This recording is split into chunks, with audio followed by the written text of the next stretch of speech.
An IRS agent has drained all of my mom's accounts with no warning or documentation.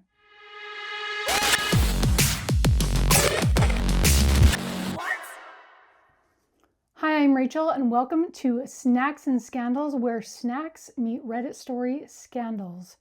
Today is everyone's favorite, well, not everyone's favorite, maybe the rich people, tax day. So our theme today is tax day. And to go along with our theme, we have a 100 grand candy bar, because who doesn't wish they had 100 grand? I mean, I certainly do. This candy bar took me on a goose chase to actually find. And I went to Walmart, I went to 7-Eleven, I could not find it. And finally, I found it at a gas station called Holiday. So I got the behemoth, I guess, for 100 grand. It has 3 pieces. It is a share pack. I don't know if I will be sharing any. We'll see how good it is. So let's give it a try right now. And I honestly don't know if, I think I have tried it before, but I certainly don't remember what it tastes like. So let me open this up and we'll give it a try. No, I already opened it like garbage.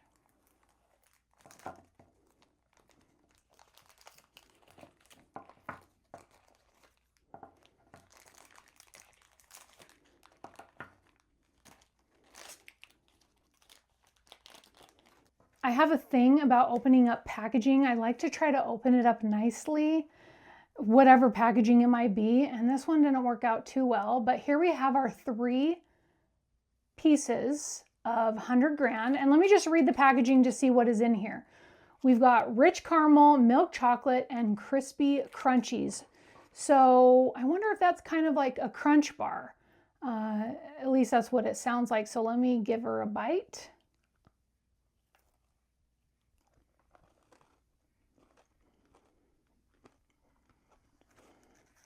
Right away, you do get the caramel in there, and then there's some crunch with the Crispies.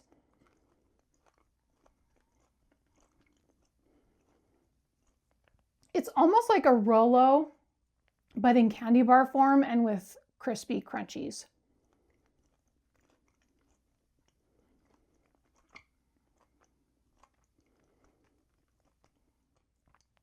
It is pretty good. I don't know why it was so hard to find at a grocery store or convenience store, but would I buy it again? We'll have to wait till the end to find out. So now that we have tried our snack for this episode, let's dive into our first story. Our first story comes from the subreddit IRS, and the title is "An IRS agent has drained all of my mom's accounts with no warning or documentation." This was posted a year ago, and it was for the previous year's IRS collection and back taxes. I, 30 years old, am writing this on behalf of my mother, 68, because she's currently too busy dealing with this ordeal to communicate her story with you all. My mother has been working tirelessly to comply with every request, and still, without warning, they took every penny she had. I asked my mother to break down what happened into stages. Any advice or help you're able to offer us would be massively appreciated. Thank you for your time, and here we go. In 2017 and 18, my husband sold some properties for which he didn't get any money back, which incurred something called phantom income.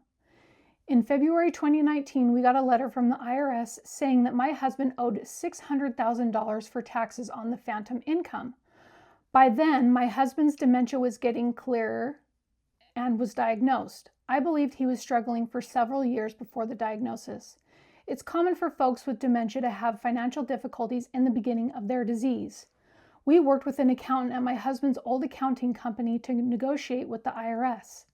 In September 2021, the revenue officer at the time asked us to start paying installments of $776 per month. This was the last communication we received from the IRS. We have paid those installments faithfully since November 2021 with the bank records to prove it. In April 2022, we mutually divorced in order to protect me from any further fallout from my husband's mistakes. On November 5th, 2023, my ex-husband and I received letters saying that we were in default. Our accountant, who previously worked for the IRS, recognized them as form letters. He immediately tried to call the IRS to find out why they thought we were in default. The new revenue officer did not have an explanation, but told us that I needed to resubmit 3 months worth of bank statements and other records for a new installment determination. On January 5th, 2024, I met with the tax attorney firm to discuss my options. They tried to speak with the revenue officer, RO, 3 times without any success. My deadline to submit the new documents was January 31st, 2024. On Monday, February 5th, around noon, I discovered that all 11 bank accounts were at zero. The IRS took close to $77,000, including $60,000 belonging to my adult children. I was a signatory on those accounts but had never withdrawn any money from them. The only explanation was a sentence in the bank record to contact a phone number, which turned out to be the revenue officers. After having the call drop 4 times, I finally left him a brief voicemail messaging telling him that I understood that he had taken all my money and asked him to call my cell and explain, please. I was very polite but in shock. He has not gotten back to me as of now. My attorneys reached out to the RO's manager, who was described to me as defensive and not very helpful. That was Tuesday on February 2nd, 2024. My attorney reached the RO on February 8th, 2024, saying she thought she was on the installment plan. By this statement, the RO admits that I was doing what I thought I was being asked to do faithfully and completely. Shouldn't it have been the responsibility of the IRS to formalize this agreement? And if so, why didn't the IRS let me know sometime between November 2021 and November 2023? Again, the IRS had not communicated anything to us since 2021 when they asked us to pay installments. We also found out that the original IRS officer who set up the installment plan with us was no longer working with the IRS and had left no record of any formal installment plan. The RO took around $60,000 belonging to my adult children. My daughter was saving for a down payment on her first home. As of now, I have no money to buy groceries, pet food, pay my bills, or put gas in my car. Zero. There is very clear language in the Taxpayer Bill of Rights that states the IRS must leave me with enough money for basic living expenses. They did not, and they took everything. How can they do this to us? I am 68 years old, work full-time with young children who have suffered trauma, and my ex-husband is 82, not working, and diagnosed with moderate dementia. We own our home and 2 modest cars, a 2013 and a 2014. We have been told by the IRS that they can force us to sell our home and give them 80% of the equity, my life savings. Is there any help or advice you can offer me on how to deal with the IRS? In particular, I would like recommendations on how to get a different revenue officer who is not prejudiced. If you have any recommendations of law firms who have successfully dealt with issues like this, please let me know in the comments. That is devastating when you're that age and you can't just go out and get any kind of a job and start saving up for your retirement. You are screwed, and that is what the IRS has put these people in. Let's read the couple of comments that are on this post. This is disgusting. You need to go to every news station in your area and expose. That's crazy. I would try contacting a congressman where you live to see if they can get help for you all. Seriously. I mean, what do? Your hands are tied. The IRS can be absolutely impossible. How do you even get help for something like this that doesn't cost you so much money to get a lawyer? I mean, that's going to be expensive, and you don't even have any money that you can't even buy pet food or put gas in your car. These poor people, I hope that something has come of this. And unfortunately, there's no updates on this post. So if you have any recommendations for somebody in this kind of a situation, I would love to hear from you in the comments below. Let's go on to our second story. This is short and sweet. I need help filing my taxes as a teen without my parents knowing. Recently, I have gotten a large sum of money through Roblox, and I really want to make sure my taxes are paid. I really don't care about deductions and stuff because I think paying taxes is a good thing. I don't want my parents to know either. I know my social security number, but I don't know if my parents will be able to see if I have paid taxes because they have my social security number too. I really don't want anyone who knows my real identity to know that I have this amount of money, and I really don't want to wait till I'm 18 to cash all of this out, so help would be greatly appreciated. And that's the gist of that story. So I don't have children. So I don't know how it works when you're a parent filing taxes and you can claim your children. There's got to be questions on the tax form about, is your child of working age? And if so, are they working? Or maybe there's not. I don't know. This would be a good point for any parents out there to chime in. So let's read some of the comments. One person suggests, when you file, mark yourself as a dependent. This way, when your parents claim you, they won't get theirs rejected. Not sure how Roblox works, but would you withdraw to a bank account that your parents have access to? That may be something to consider. Make sure you talk to someone about financial planning as well, or at least look up some videos. $100K can really set you up if you plan accordingly. Save as much as possible when you turn 18. When you turn 18, open up and invest in a Roth IRA. Set your goals for the future and figure out how this could propel you towards that goal. College, housing, investing, etc. That is great advice to how to properly invest their 100 grand. The OP responded, thank you for the advice. I already have a bank account planned out. I'm planning to copy Nancy Pelosi's stocks to grow my wealth so I can save up for college and support my dream of becoming a dermatologist. That's awesome.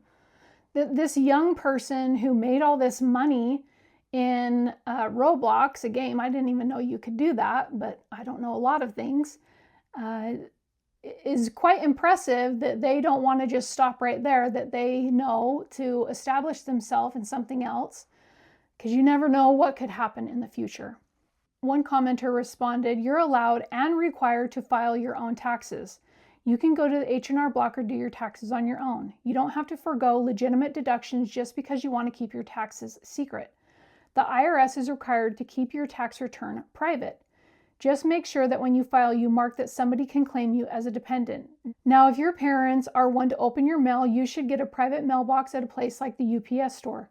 You'll want that to keep your bank and any taxing authority mail private. That's a really good recommendation. And the OP responded, that's a great idea. Thank you so much. One commenter wrote, wait, my kid spends tons of money on Roblox and you are making money? I got to talk to my kids about this. Seriously. Somebody responded under OP's response and they said, so you're saying I should actually give in and let my kids have the Roblox thing that lets them build their own games? Well done, by the way. And the OP writes, do it. It's so educational because it's a gateway to coding and jobs like it.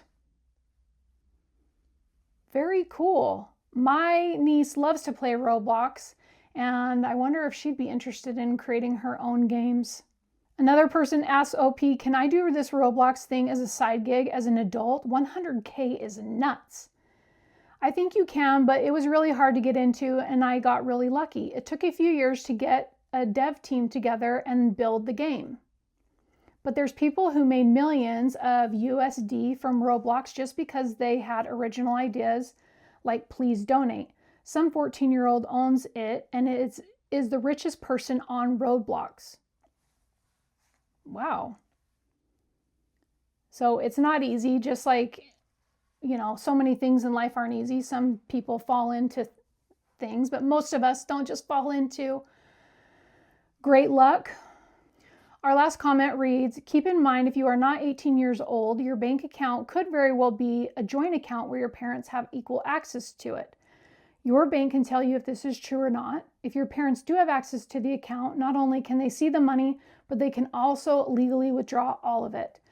Personally, I think it's probably safe to say that the parents don't have access to whatever bank account the OP has their money going into, especially considering that they posted on Reddit that they don't want their parents to know about how much money they made, and so they don't want their parents seeing their tax filings. So we're probably safe there. And with our 100 grand Roblox earnings, let's give another bite to our 100 grand bar.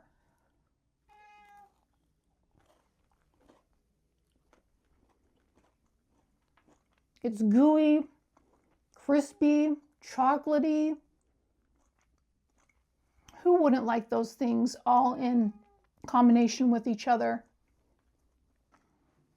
And we have a little visitor with us, my kitty cat, Lila. She is a sweetheart. So, Lila, are you interested in Reddit stories, particularly tax-related Reddit stories? Okay, our last story comes from the subreddit Pro Revenge, and the title reads, I reported my former landlord to the IRS for tax fraud as revenge for him making up lies on me to keep my deposit. He had to file for bankruptcy and lost his condo. The first sentence reads, I am glad he lost his bleeping house. I found this guy on Craigslist a few years ago. I like renting condos from private owners as opposed to renting apartments. Typically, by renting a condo, it's safer. You have more caring residents. You get to have a luxury apartment style home with all the amenities, and you can negotiate pricing. I would agree with that. I'm an excellent tenant, and anyone who I have rented from will tell you that. I paid a $1,000 deposit to move into this guy's condo. I was on a year lease. He lives in another state, but we were on the same time zone. On month 8th of my lease, I came home to a door that wouldn't open, and I couldn't get the door unlocked. I had 2 keys on me. As much as I tried to turn them, I couldn't. One of the keys even broke in the lock. I waited 2 hours. I called, I texted, I emailed my landlord, and he did not pick up.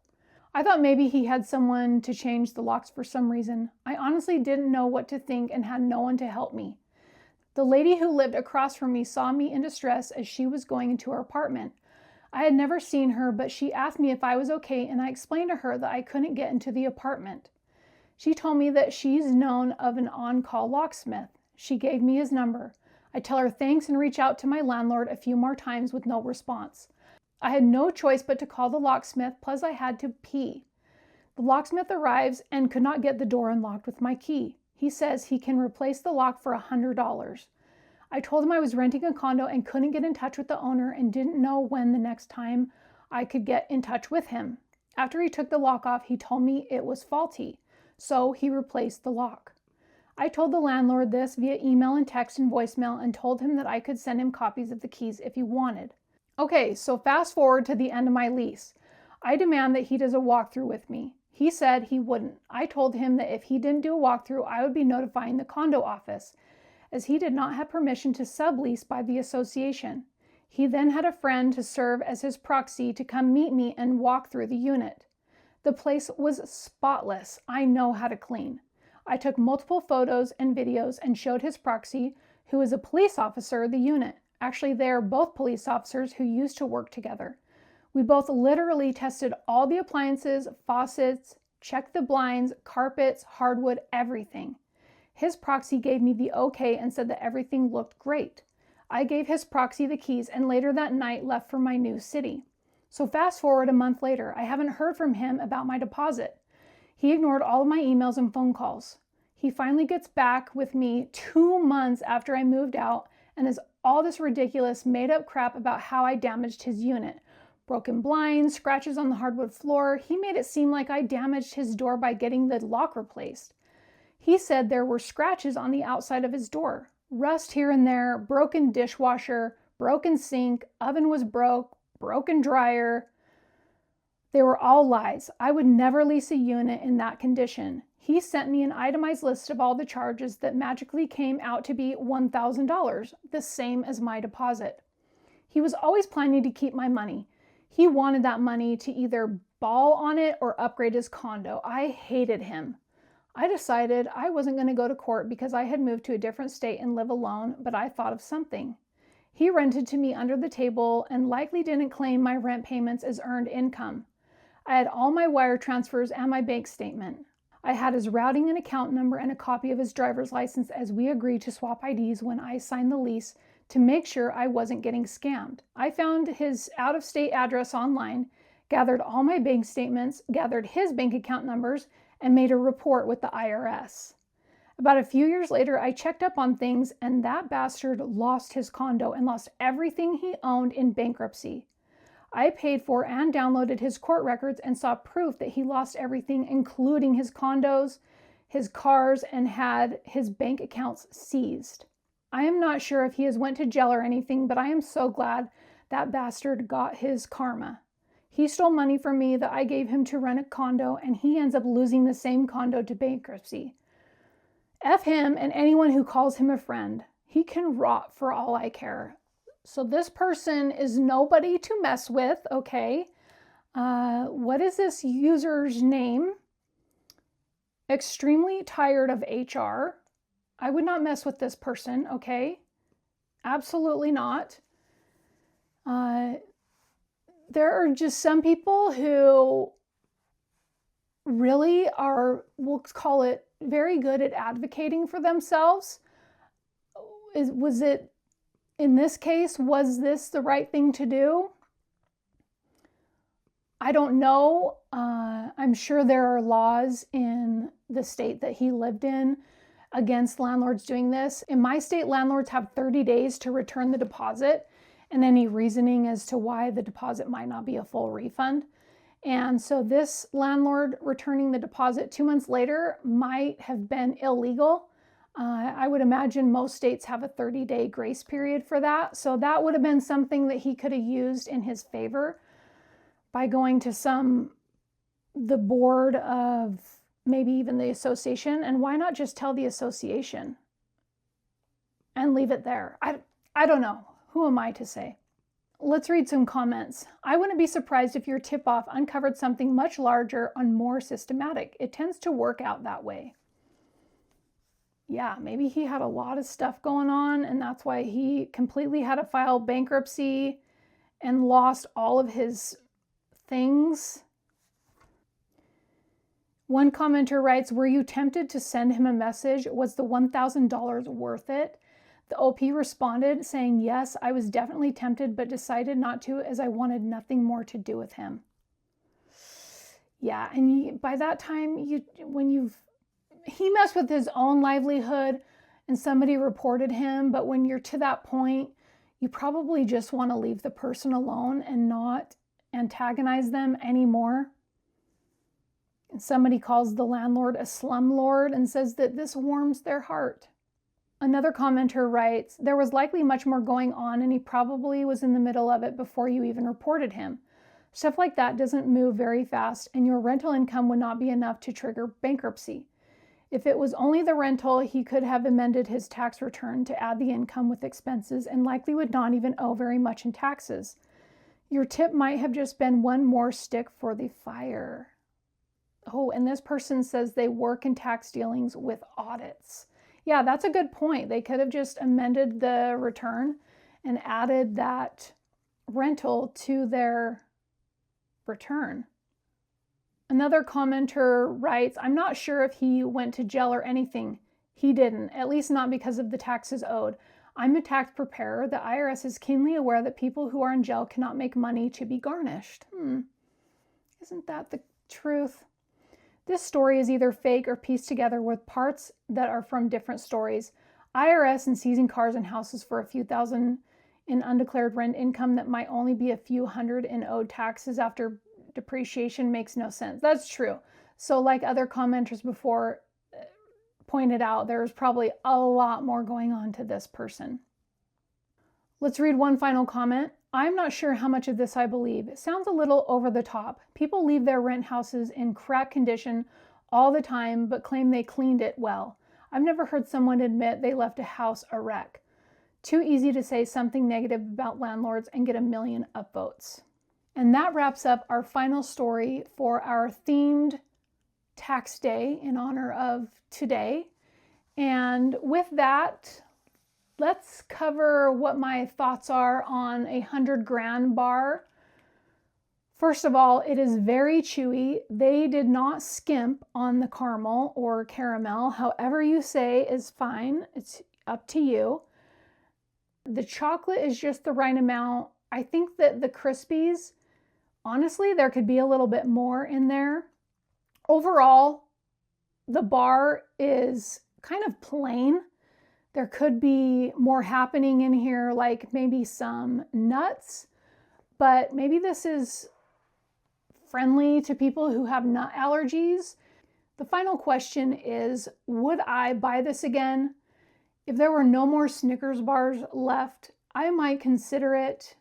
And I would definitely buy this over a Milky Way bar. And I would love to hear from you if you've tried 100 grand. Maybe 100 grand is your favorite candy bar. Who likes this stuff? Maybe not very many people, and that's why it was so difficult to find. But I want to thank you so much for watching, and I hope you'll join me in my next episode.